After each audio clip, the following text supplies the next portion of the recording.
I want to see if you have joined on Facebook. Try Facebook as well. While we wait for Instagram handle to join.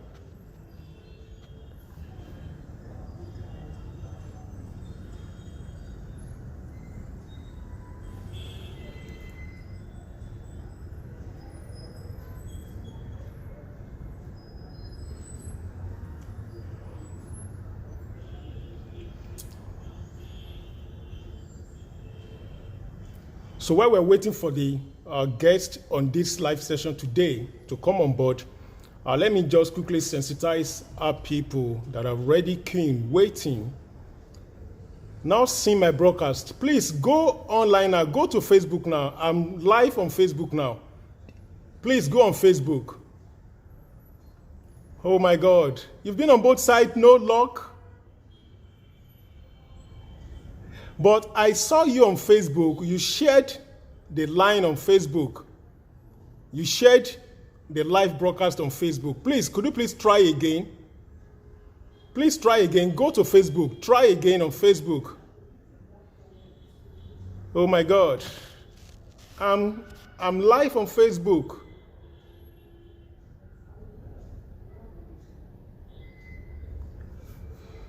Uh-oh. You've been on both sides, no luck.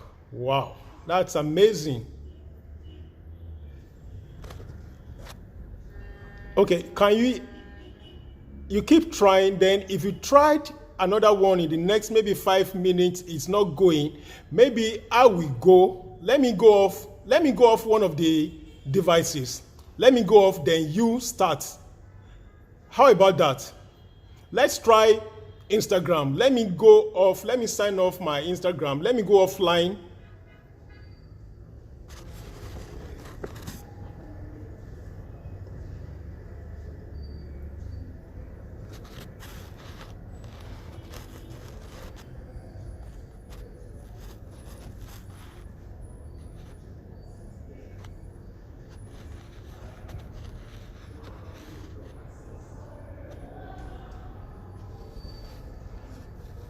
I've added you now, so you can come on board now. Wow, wow, wow, wow, wow, wow. So please, that's cool.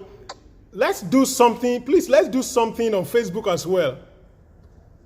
We're working on that because please. You might have to you'll have to add me because I was on your page the whole time and okay. Was on.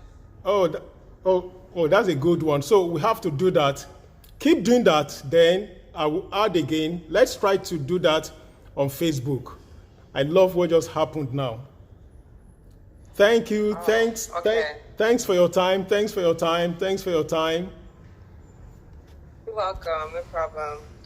So I am now I've been on your Facebook the whole time. We are friends on Facebook. Yes, we are friends on Facebook already. In your life. Maybe I have to try from a phone. I have 3 devices in front of me right here. I might have to go on a 4th device. Wow, that's massive. Okay. All right, I have a plan. Let's see if it works out. Thank you for your patient audience. Thank you so much for being patient. Really appreciate that. All right, let's see. I probably can get on this way. Let's get on board on Facebook. By the time the Facebook comes up, we should be able to start immediately because we don't want to lose any of the audiences. We don't want to lose them, both the people on Facebook and Instagram. I don't want us to start on Instagram while the people on Facebook won't be able to grasp the wisdom behind the focal point of today's meeting. That's exactly what we're trying to do. Okay. So if anyone is already on Facebook, please bear with us. Instagram is already set. The Facebook we want to connect now.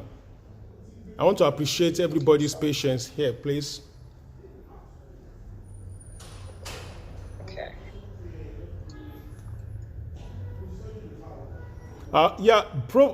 Facebook is already up, but my guest today has to come on board.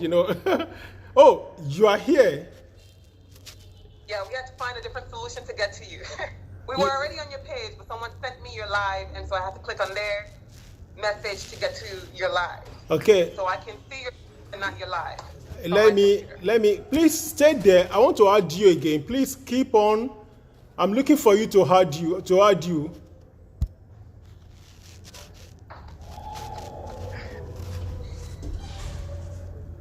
I'm looking for you to add you.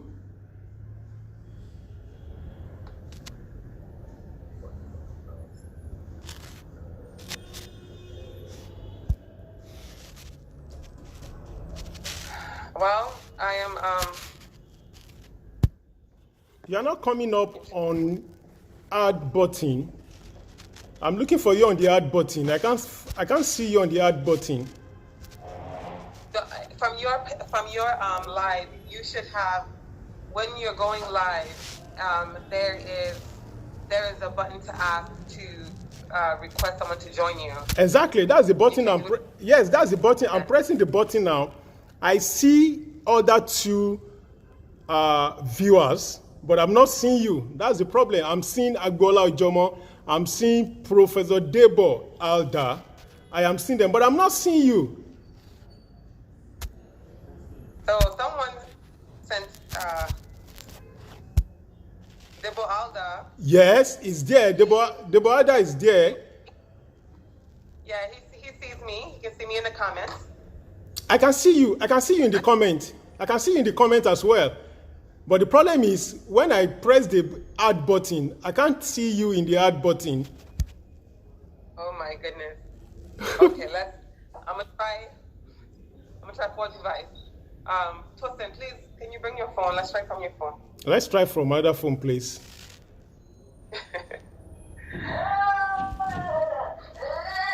Shay, I'm on live. Shay, thank you.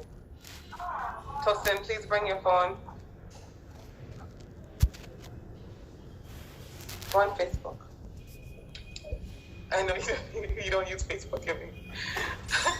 I tell my daughter, go on Facebook, and she's like shocked, like, why would I go on Facebook? So, vote for them.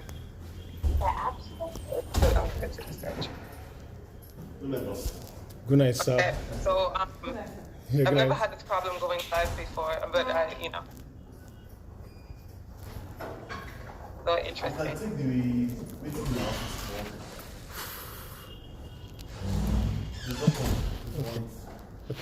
Thank you. Yeah.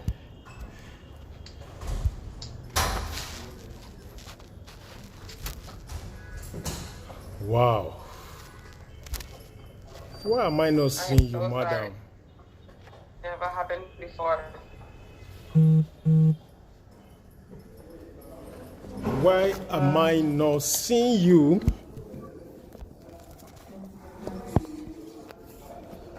Listen, don't let me. Listen, this is not the time.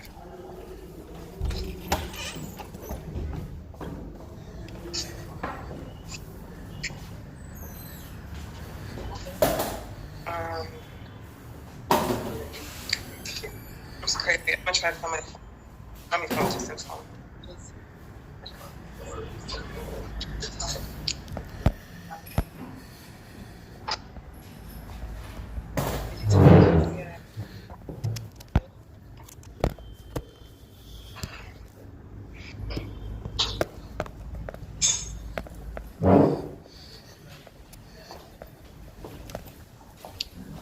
Okay, so I'll need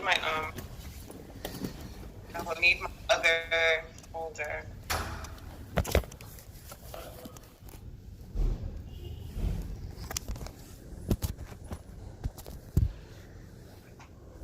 Wow.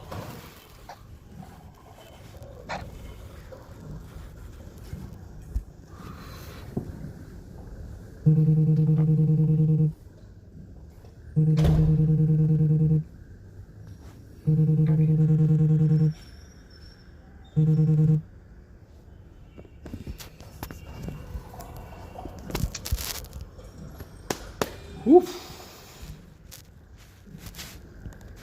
Oh my God. Like, It's so difficult to add you here. You know what is going to happen? maybe let's just go ahead. Let's go ahead from here. So the people on Facebook will be hearing me. Then at the same time, sometimes later, maybe after now, I will repost. I will do a repost on the Facebook account, so that the people that missed this one, they will be able to catch up with the repeat broadcast. So let's go ahead. So once again, Marie Paul, now live, we are live on Instagram now.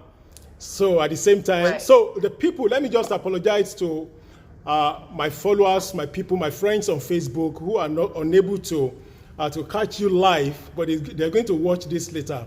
I'm sorry, Marie Paul is already on Facebook watching us now.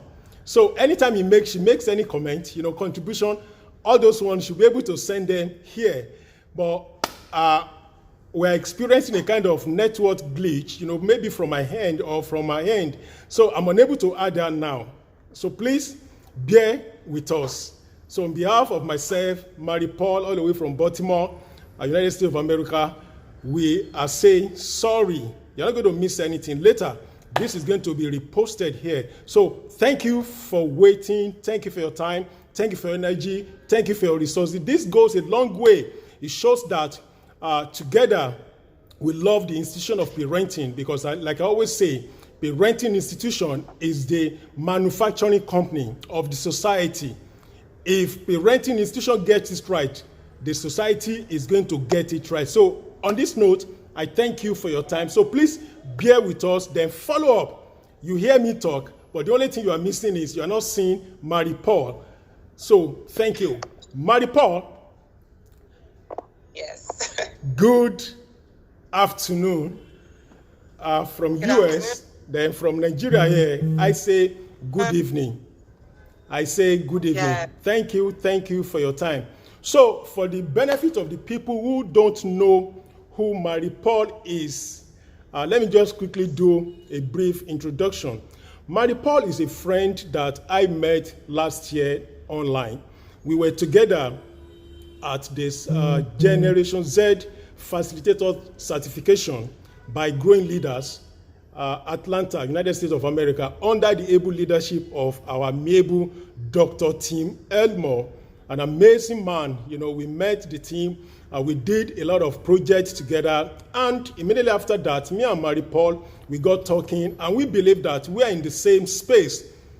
She's a core educator. She's the director of instruction of code in schools in Baltimore, Maryland, United States of America.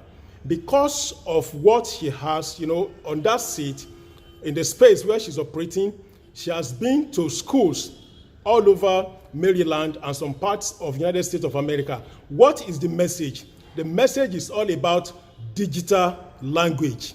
The message is all about coding. And I always know that when we're talking about coding, not until I met her, I used to think coding only, reflects, or rather, maybe coding is just all about science, that it's only science students that are supposed to have the knowledge of coding. But because of my relationship with her, I've been able to understand that coding is the now general language. It's not about English language. It's not about Yoruba language. It's not about Igbo. It's not about any language in Africa or in Caribbean, in any part of the world. It is now a general language that whether you study, whether our children study art or they study science, everybody needs coding. So immediately I got to know about this, I just felt that the time is now for Marie Paul to come and let us understand more about coding, because I know presently in Nigeria, I don't know of that particular school that is offering coding as a course subject. I don't know of that particular school, but I think it is high time a school started doing that. So if a school is going to start to do that, maybe it is necessary, maybe it's not necessary. Today is the day that Marie Paul, who is a specialist in this field, has been doing it for a while. Today is the day that she's going to let us know the influence, the efficiency, and the global relevance of coding as it affects America, affects Africa, and at the same time affects every space in the world. So, without much ado, I present to you my guest, Mary Paul, Director of Instruction, Code in Schools, Baltimore, Maryland, United States of America. Please let the people that have been waiting to hear these nuggets, to hear the information, the knowledge about coding, let them get to know you. Over to you, Mary Paul. Who is Mary Paul, and why the assignment coding in schools? Over to you. Thank you, Akinwupo, and thank you everyone for being here to learn about this amazing topic. So I just want to say that I was what you call, and I don't claim it anymore, but I was what you call a tech peasant, okay? It took me a long time to get a mobile phone. My second year in college by choice to get a mobile phone. Also to when mobile phones were becoming a craze in my high school years, becoming readily available. My parents was not gonna buy one for me. That, only certain students, maybe with a cool hip parent, would give them a mobile phone. So I didn't have a mobile phone. And when I was utilizing the computer, if you were, I guess you could say, privileged enough to have a computer in the home, and many of us young people would just go on sites to chat. At the time, it wasn't any Facebook. There weren't any. I mean, I know I'm dating myself, but there weren't any Facebook at the time that we know of, and there weren't. The World Wide Web was not really a thing that we knew how to navigate. So we would just go in these chat rooms and just talk and start verbal fights, or we spent a lot of time just being in chat rooms all day long, my friends and I. And so we never really understood digital literacy. We never really understood how, it was going to become a big thing, that there were skills within it to learn. We just used the computer at a very basic level, how to type a document, how to maybe do an Excel spreadsheet for schoolwork. That's about it. So, and I've always been someone who saw myself more of like a nature person, someone who likes earthy things. And so I never took the time to, get serious with technology, or at least I should say technology as it pertains to computer science. What my years. So, I was called a tech peasant. And so it's so ironic that I'm now working for this organization in which we're promoting digital literacy and teaching coding throughout Baltimore and even further than that. Okay. I'm from the Virgin Islands, born and raised in the Virgin Islands. That's in the Caribbean for those of us who may be wondering where it is. These teeny tiny islands, you can't even see us on a map. You can just see our name. And we're located in the Caribbean, and that's where I was born and raised. And so there we can be, quote unquote, a little behind in the times when it comes to this technological age in some aspects. And so even to just get certification, many of us go abroad. So I went away to the United States and got my degree in biomedical sciences. Not necessarily the technical side of biomedical sciences, right? Not the biomedical engineering either. Anyway, fast forward a few years later, I moved back home. I started teaching, and I just always loved connecting with students. I just love children, and I love breaking down information. That is my skill. My skill is I can take almost anything once I understand it, and I can break it down in the most simplest components for a learner. So forward, come to Baltimore, Maryland. I came here with basically nothing to my name.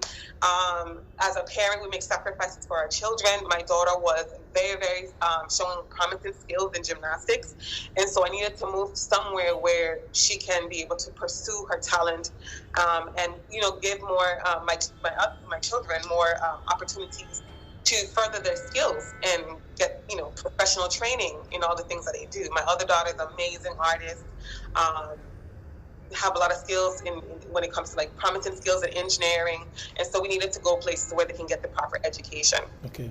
So coming here with not much of anything, but the skill of being able to teach and understand learners, I got a job with Code in the Schools, and specifically Code in the Schools because my older daughter and I was just that summer before wanting to learn Python. Python is one of the most popular coding languages right now. Yep. And that was the one we're trying to teach ourselves coding. So Okay. when I came to Baltimore and I'm walking looking for jobs and I see Code in the Schools, I'm like, schools is my, professional environment that I'm used to, and code is an interest of mine that I need to learn more of. Put them together, it's win-win. And I went in and got the job and really rise through the positions very quickly based on my experience and what I brought to the table. And so coming to Code in the Schools, I was able to, learn more about coding, learn what I did not know. It's a whole huge world out there. And so by no stretch of the imagination am I an expert in coding at all. Just going to throw that out there.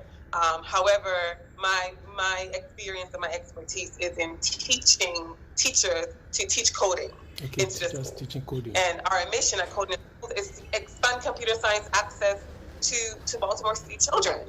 And now that we have programs, because virtual programs, we can extend it outside of Baltimore.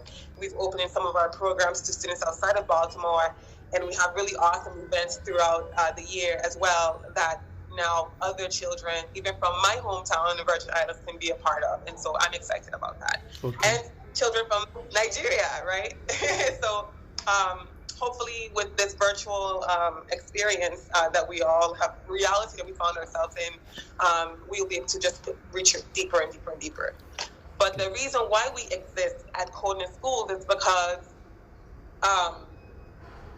although, the whole world, they call it the fourth industrial revolution, right? Where the world is heading, every single field of career field now is incorporating some form of computer science technology, right? But as widespread as the need is, right, the demand is great. But who's filling the demand right now? It's primarily primarily males from the white community, right? From the white race. Okay. And so Code in the Schools is trying to expand access to children that may have, structural barriers, right? Black children, underserved children, whether it's in the LGBT community or it's women, young girls, right? We really make up a very small percentage of the folks who go into the computer science fields, and Black children as a whole. And so our mission is to expand access to everyone, try to level the playing field and provide programs that allow them to have more of a pathway from like school to the industry, where like the middleman to kind of get in there. If they get into computer science and you go to college, awesome. But not every child is going to go to college. Does that mean that you still can't have a promising career? Absolutely not. So that's why we're here and we create these programs and we can give them the skills. Because as I tell some of these students, you don't have to wait to go to college to start making money now, to start help feeding your family. Baltimore, many parts of Baltimore is really, really below the poverty line, and a lot of our children coming from the public schools are in some really dire situations. And so with the skill of coding, the skill to know how to build a website or, just be more digital literate, they can start possibly making money for themselves, start a business in the process, right? Do some freelance work on their way to college, pay for their college while working, with their computer science skills. So that's what we are here, and that's how I help my new home in Baltimore. Okay, thank you for that. Something is so constant in your explanation so far, and I like when teachers, give more of experiences than explanation. That's one of those things Tim Elmore taught us that it pays, and student likes it better when you give them more experiences than explanation. And I'm not surprised that you are giving us more of these experiences. Okay, now so far about what you have the experiences you're giving us now, there is something I want from you so that the people here in Africa, in Nigeria, can actually grab some wisdom behind it. Now, you made us to understand that you made it available, the coding system available to both private schools and public schools, right? So I want us to give us one experience, maybe one of the challenges that you faced perhaps in the public school there, and how you were able to overcome the challenges. So in essence, I'm asking about any particular and spectacular success story about this coding in school that you started doing. So let us hear the challenge, what you did, and the overall success of this challenge. Just one example. Okay. So I will be from general to specific. So one of the main challenges that, among the many challenges, but one of the main challenges that we find in the public school system is first of all, being in the public school system in a place where a lot of our youth are struggling in so many ways, from specifically they're economically challenged, many of them, not all, of course, but a high percentage of our students are struggling in many ways economically. And so therefore that trickles into other aspects, right? There's a lot of trauma. In fact, many of, as I also deal with professional development in our schools, so we have to learn more trauma, get more trained in trauma. What are the effects of poverty, right? Poverty have a real effect on children and in their mind, yes, right? In the mind, Studies have shown that this is called ACEs, right? Adverse childhood effects. That when there's more adverse childhood effects, it actually have an effect on learning, and it has an effect on outcomes as an adult. And so we have a lot of children with adverse childhood effects. Well, what does that do? It oftentimes makes them less readily to be attentive. So we can say coding is fun and coding is amazing because we have all these amazing ways to deliver coding, right? Yeah. We have we teach it in a gamified way. There's so many different awesome sites. We can teach coding with games that they normally play and are used to outside of school, and put it in a way that they can digest it easier and learn. However, if they still don't understand the importance of why they need to know that also is a barrier. And also because they're experiencing these adverse childhood experiences, like for example, maybe they're hungry. Maybe they're coming to school hungry because they hadn't eaten the night before, and probably came late, gotta catch buses, several buses to get there, so they missed breakfast. A child is not going to be as readily available to learn and pick up new information. Absolutely. And so, and so we've had some challenges with that just trying to reach the children on a social emotional learning level. That's why we found each other. Exactly. We can go in all day long and say technology is great. Listen to us, but the child says, I'm hurting. I need to heal. I need to connect with you first. Many of them are distrustful of us. Many of them, are not necessarily trustful with adults in general. And here we are coming into the a new teacher to teach them something that they might even see as a very technical thing. And so we first have to learn to connect with the child before we then can teach them technology. And so that has always been something that we are always constantly working on and professionally developing ourselves to become better at reaching the children and reaching them despite of all the economic challenges that they have and behavioral challenges that we may experience because of that.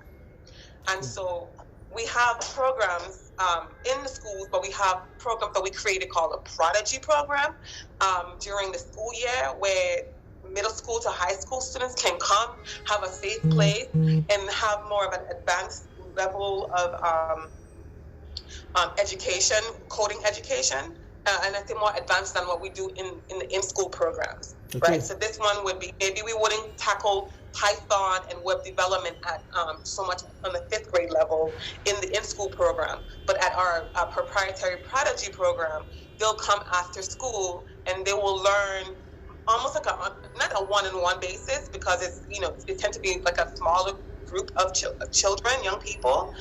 We have snacks for them. We try to provide not large meals or anything like that, but we know that when they come to us, some of them might be hungry, right? We don't know if they're going to get dinner when they leave from us. And so we get to teach them coding, how important coding is. We get to do more of that. We get to feed them or give them a little snack, and still give them like a space where they can feel like they're part of a little group of caring individuals. And we check up on them. We try to pay attention to them. Well, we've had success in our program. So far, we have one of our graduates got a really awesome job. I think was it last year, with Google, right? One of the forerunners in the computer science industry. Yep. With Google, graduate from that program now. 2 of the graduates of the program now works with us. So one of them are one of my instructors, really awesome instructor who goes back into the schools and work do the same thing. And then we have one who has gone on, taught computer science, and now he teaches at the university level and still offers his time at our Prodigy program as well. And different instances like that. And some of these children are products. There's more, even actually another instructor as well, who now works for us full time, was also product of one of our programs. And so what we're doing is we maybe can't catch everyone. We can't influence everyone to join to join a field. Join college in which they study computer science, but that they know now that they need digital literacy, and they know now how computer science can be used in maybe their field of choice. Okay. Or their talent and their skills, they can start looking in the technical side of that. Yeah. And so just expanding the knowledge and demystifying some of the misconceptions about computer science. You have actually touched where I'm about to touch now. Bobby, I'm still coming there. I really want us to dig deeper. Now, there's something I always like about what you have said, because that actually showed the hallmark of a good educator, which you are. You mentioned 2 things, because the question was, what about the challenges and how have you been able to overcome that? And you made mention of 2 critical areas that the challenges that many children, many learners are facing, regardless of the continent they belong. One of them is social and emotional learning.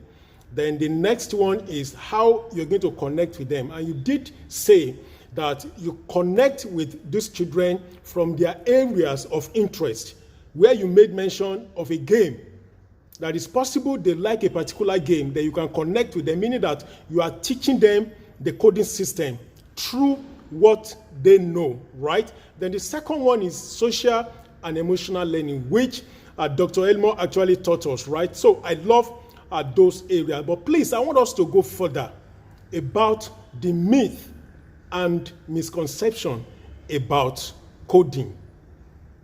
The myth and misconception about coding. Please, I want us to discuss about that, because after that, I'm taking the last question for the day, why we now allow the people to send in their contributions and questions, and you answer them. Please, so let's go further.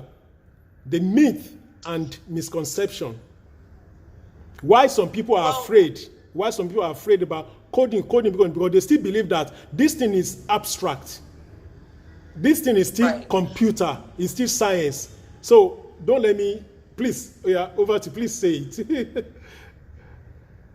One of the main ones I hear is that coding is for really geniuses, that you gotta be super smart before you learn coding. Do coding, right?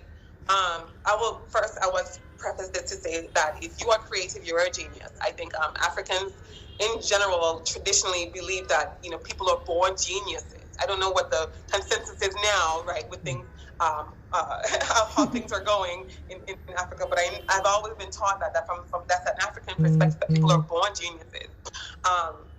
But over time as adults, and science have shown this actually. The measure of genius is based on creativity. And so you have to be smart to be, as I say all the time, like, although you may not have been academically the top student, you have genius in you because you have creativity in you.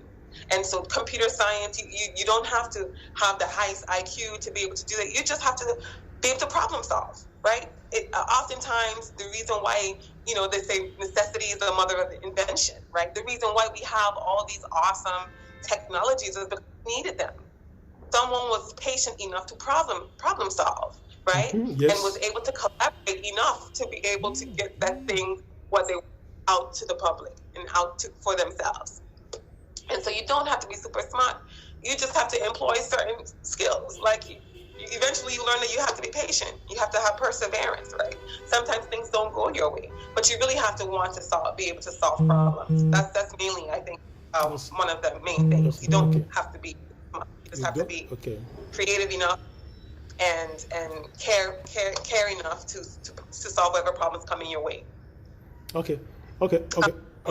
Okay, that's it. That's a good one. So the last question before we go, we open the floor for. Okay. So let's talk about the economic importance of coding system, economic importance of code in schools, a program initiative that you are doing in Baltimore, United States of America. Let's discuss about the economic importance. Now, when we are discussing about the economic importance now, I want us to take it to, the benefit it is for Africans and Africa as a whole. What do you think the economic importance is? Because I know it is the now language and the future language. It's for everybody. And we all know that when we're talking about learning, when we're talking about initiative, we talk about education. We are not really talking about, just to acquire knowledge alone. That is not the whole essence. The whole essence is for the betterment of the society. And how will society be better if it doesn't have the economic importance? So I want you now to focus on Africa and Africans, because many of Nigerian youth, many of African youth, teenagers are already watching. Even those that are not watching now, they will still come to my page to watch this. So let's hear, you are an expert, let's hear the economic importance of coding school or coding system or the digital language to Africans and Africa as a whole. Thank you. I'll take that is from a computer science as a whole approach. Okay. First of all, and I'm talking to the youth who is going to watch this later and watching it now. Africans are extremely resourceful and creative people. Africans are extremely resourceful, intelligent, and creative, and we need your voice. We need your mind. We need your hands. We need you to add to the greater fabric of the world. And I think one of the best ways to do it is with computer science, is in all different areas in which, well, not necessarily computer science per se as a career as a whole, but becoming more digital literate so that you can go into all these different careers. As of right now, one of the highest paying jobs, one of the 3 times above the median paying job in the US is software developing, right? A software engineer, or even many different careers in that you utilize coding, in which you need to use coding. They make at least about $106,000. So imagine what you can do for your family, just even personally, what you can do for yourself, what you can do for your family, bringing in more income, right? Because you have gained the skills to go into these different jobs. Also because these jobs are growing. The jobs in the technological age, specifically computer science, is growing and is going to continue growing because the world, like I said, we are in the 4th industrial revolution, as they call it, right? Yes, that means many of these industries are going to be requiring more and more and more people with technological skills, specifically writing code, right? Using the coding language to build systems, to develop apps. You need to know if you're interested in developing mobile apps, there's languages that you need to learn for that. If you want to learn how to build websites, there's languages for that. Let's not talk about AI. AI is becoming huge, artificial intelligence. Exactly. We need that, and AI has been used in everything, right? In every arena. I see one of my favorite. My daughters were so inspired. We watched this. And I'm not sure if you are familiar with this this gentleman. He recently deceased, but he was extremely popular in hip hop culture and, Okay. And amongst the young people and in social media. He recently, his name was Nipsey Hussle, but Nipsey Hussle was more than a hip hop artist. He was an entrepreneur. He understand money and he understand how to build wealth and legacy, Exactly. right? And legacy. Yeah. And so, in his pursuit of learning more, he saw a young man who's actually Ghanaian born, by the way, in Starbucks. And he saw this young man, his name is Idris Sandu, and I wish I could meet him one day. But Idris Sandu was playing with, he was working on a computer and he was doing some things with his hands, and the gentleman, Nipsey Hussle, recognized that this young man was working with technology that wasn't quite out to the public yet.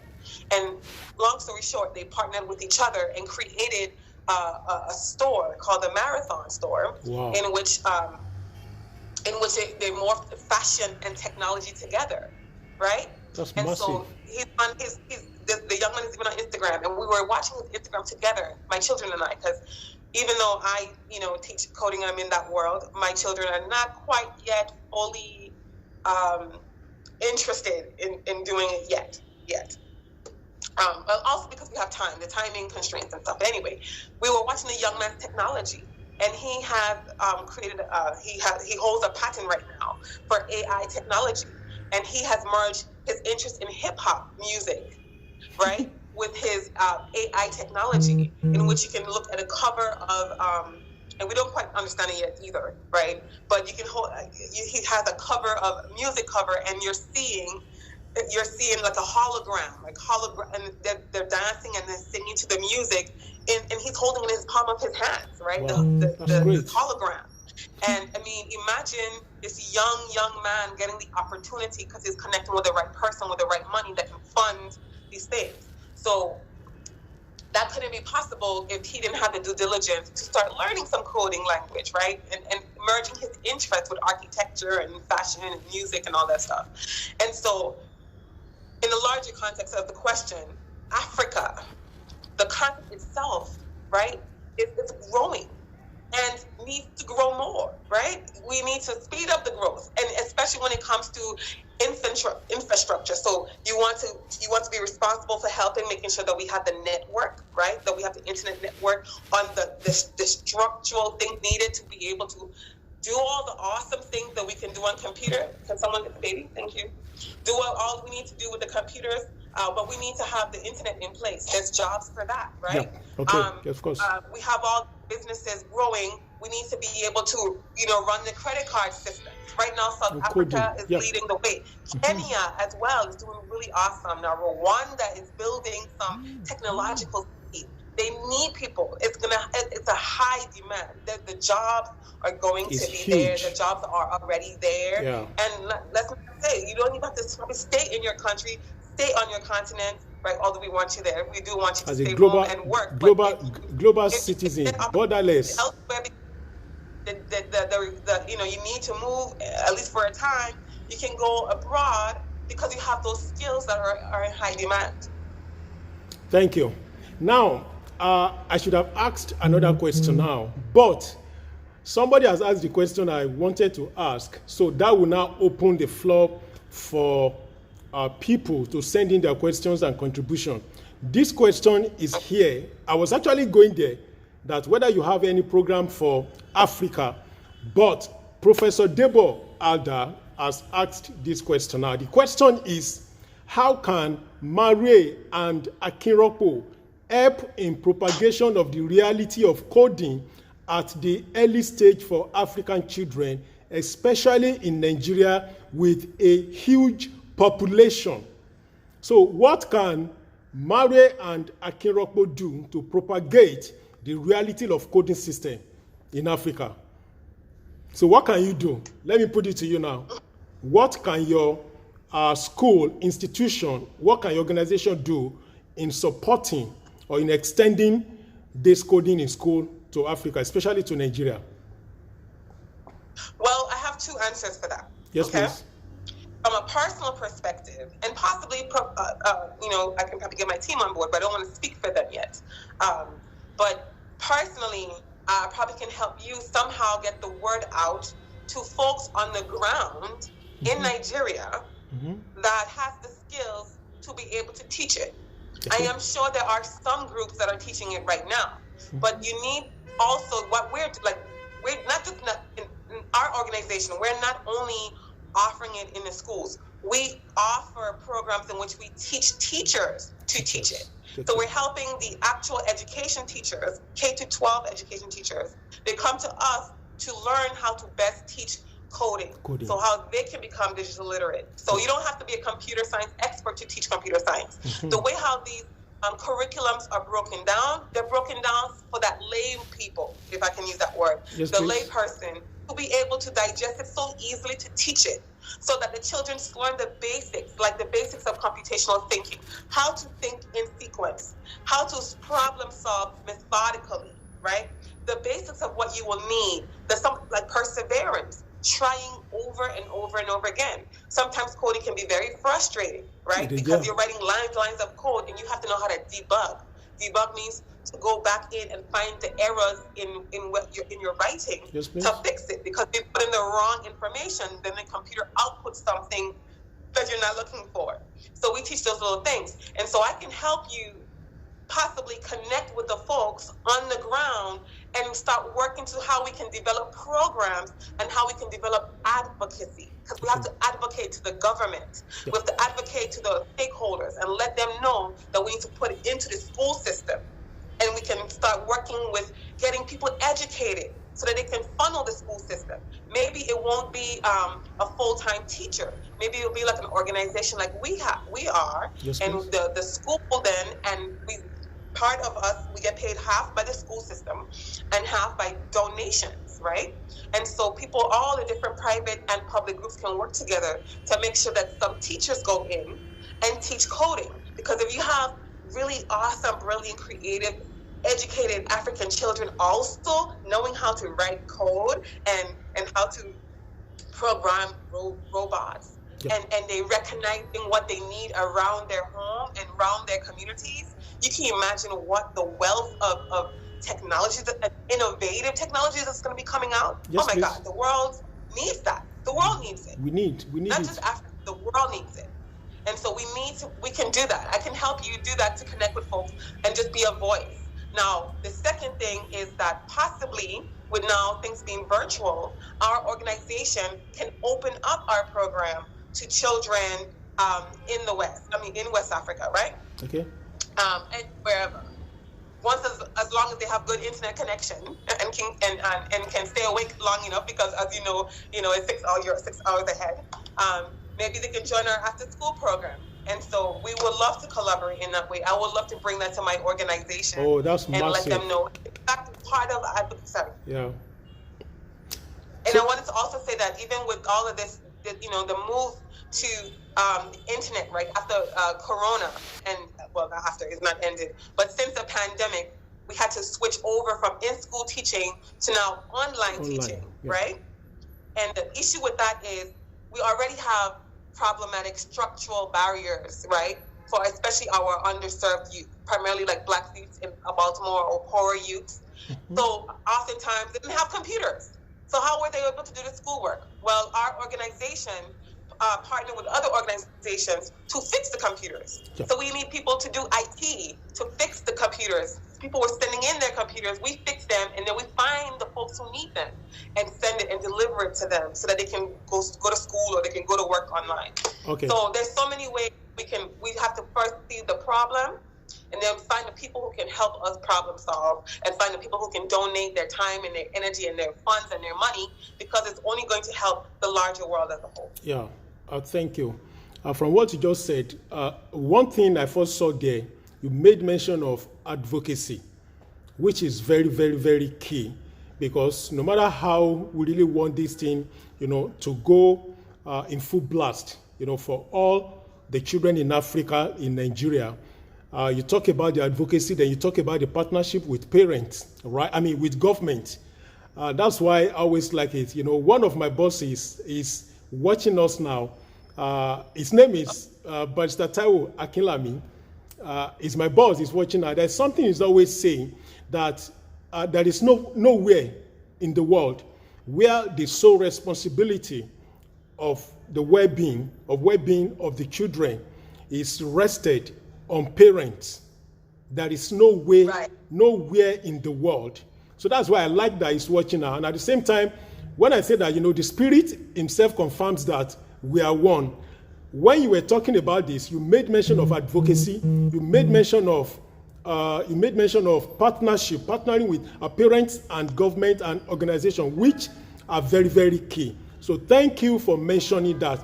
There is a question here from Mr. Lanre Abidoye. What free resources are available to introduce my 5-year-olds to coding? Is there any free resources available? Very great question. Great question. Because you don't have to wait for anyone to come and expose your child. You can go right up on the website. There's many free websites. I will only speak of the one that we work with, but you can definitely go on the website, code.org, www.code.org.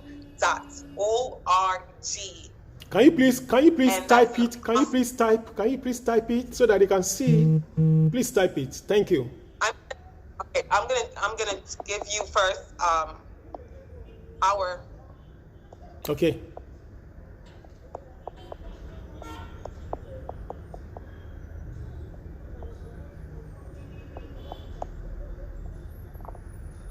So our site, www.codeintheschools.org. You can come to our site because we have free resources there as well on our site. And when you come to our site, you can also see what other programs we have going on and events we have going on. We actually have an upcoming event called Girls in Computer Science Summit, Girls at CS Summit. So if you know young girls or people that identify as she and her, they can participate in the summit. We're trying to push for more girls also to become part of the industry, the larger industry of computer science. I will send one more. www.code.org.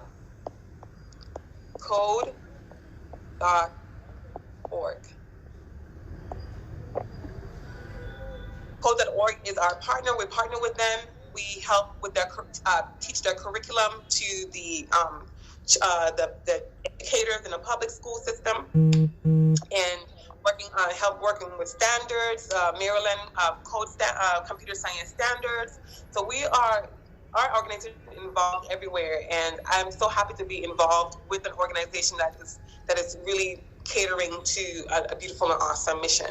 But if you go on those two sites, you will have programs. And if you go on my site, www.codeintheschools.org, as mine, as in our organization, you can find my contact. So if you have any problems, we can be able to work with you. We can be able to assist, free of charge in any little way, not so much, right? But in little ways to just get you started and maybe ask a few questions you have as a parent.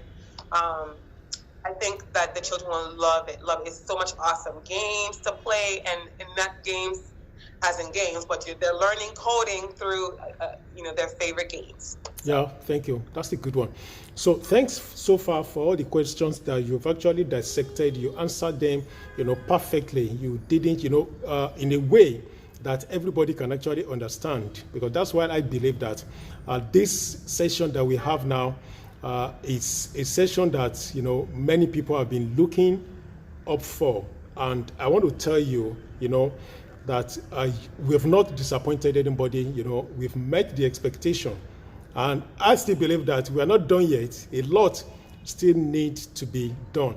So while we're still waiting, the next 10 minutes, we really want to round up this evening so that we can release you. The day is just breaking over there in the United States of America. We were about to go to bed now, even though some of us will still have to. So I need to release you. I need to release you on time.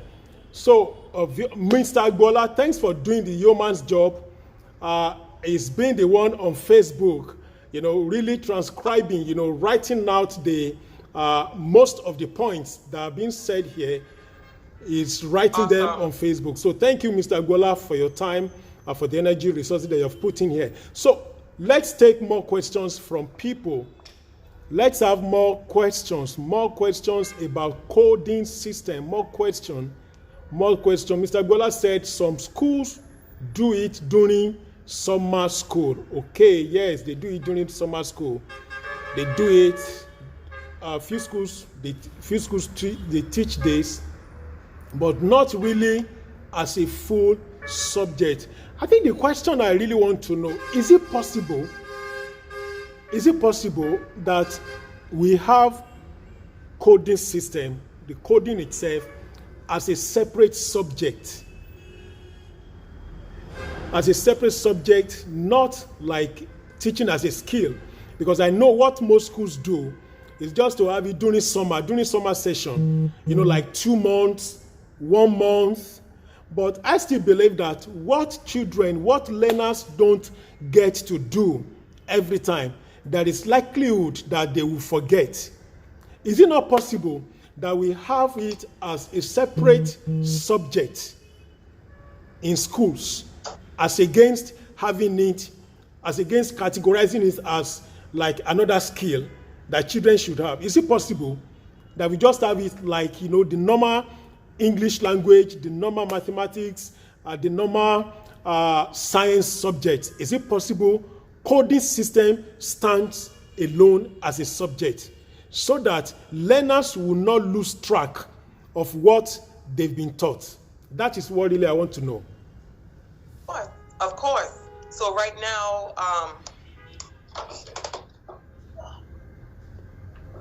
hold on. Okay. Right now, in the high schools here in Maryland, due to advocacy, Maryland is now working to put computer science in all of the schools. So right now some school different schools would call us to come in, and we stay in for the whole school year. And so the learners will come to us maybe every single day, maybe 2 times a week, but we will see them throughout the semester, throughout sometimes a whole year. And then we still have our Prodigy program that will last after school throughout the semester. But the high schools definitely have computer science in it. So it would be specifically like maybe a Python course. Mm-hmm. It might be web development course. It might be HTML, okay. Right?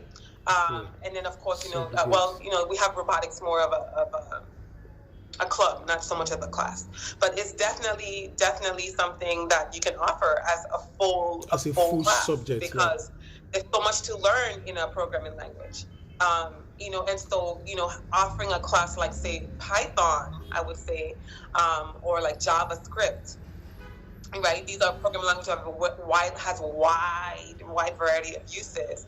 And by knowing that, if you can graduate from your school saying, okay, I have a certificate, in this coding language, or these several coding languages, you might get a certification. You can go on and start, getting employed in some spaces. Or you can get, maybe say, skip a class when you go to college, and you want to pay for that class because then you can go more in an advanced class, right? And so, most definitely can be taught as an actual course, additional to the academic. Yeah, thank you. Thanks for that. There is a contribution from Professor Debo Alda again. This is an accolade for you. Maria is just a real deal. She did what the Duke of Wellington could not do. She simplified the coding system without hassle. She's perpetually loved. Thank you, Professor Debo. And that's massive. You've actually opened up our eyes concerning this. We've heard about coding, but not many of us knew before now that coding could be this as simplified as how you've made us to understand now, which is actually the real deal.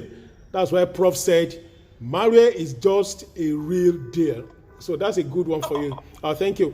So, people on Facebook, please just type in, is there any question you want to know? I will read out here. I will read it out to Maria on Instagram handle, and she will respond to them. Please, is there any question you really want to know about coding? Let us know now, because in the next 5 minutes, I want to release Mary to go back to our class. She has some, children, some learners waiting for her. So let's have your questions, please. Let's have questions. Let's have questions.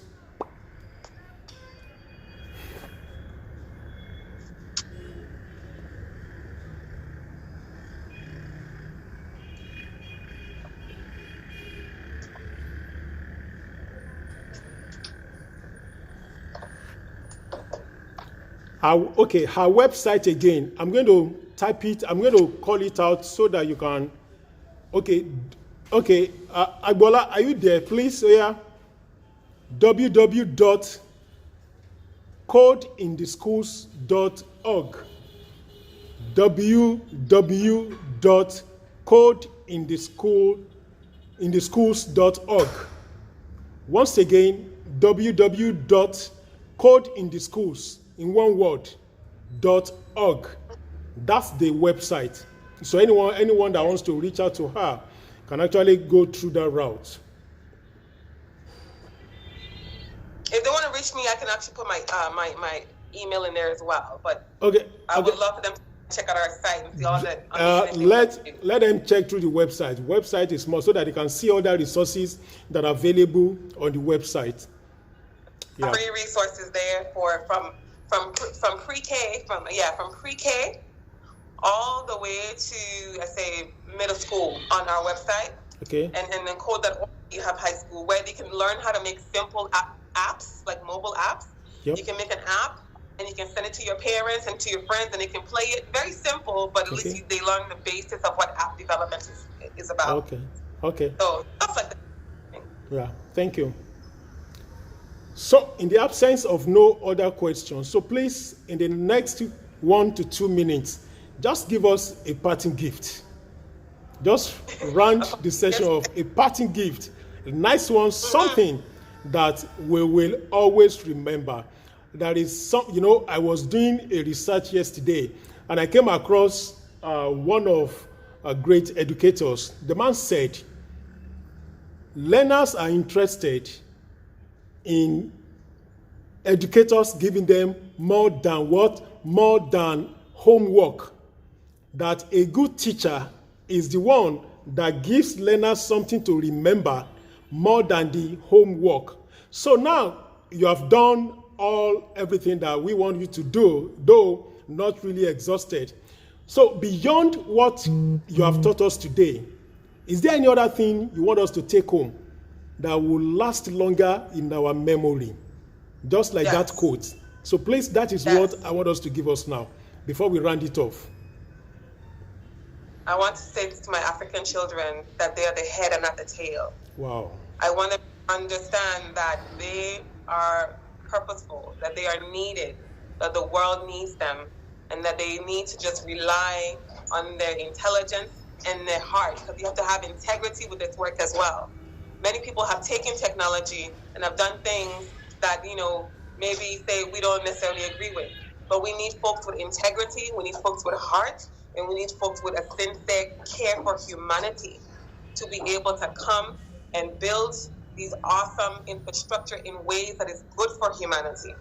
Build apps, build sites, build businesses, build technology that is great to advance, not just advance us forward in technology, but advance us forward in our heart, in our humanity, in our ways, right? And so I just want I want African children to know that we need them.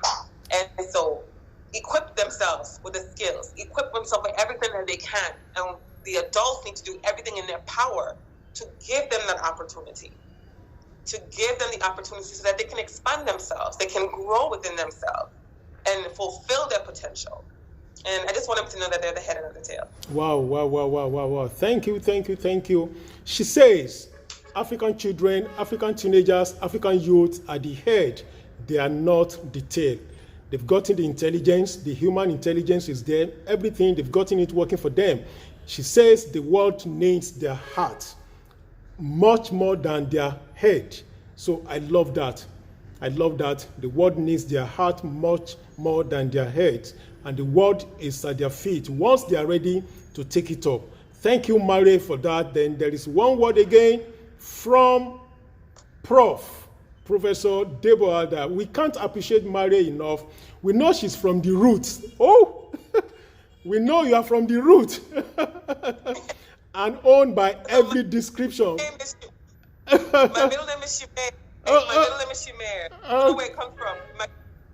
Hey, you're an Igbo woman. Your name is Chimere. Oh, Chimere. Maybe we could just adopt that name for you. I've never pronounced it as Chimere. I always know it as Shimer. So I don't know. Oh, so someone has actually told you that you look Igbo, you look Nigeria. That's just the love. That's just the love. Who knows? The person could be right. Who knows? Who knows?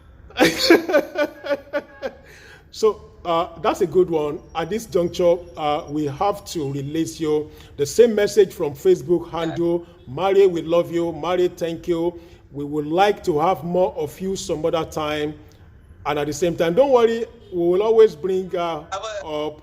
So thank you for now. Exactly. You're amazing. I appreciate it. Yeah, thank you.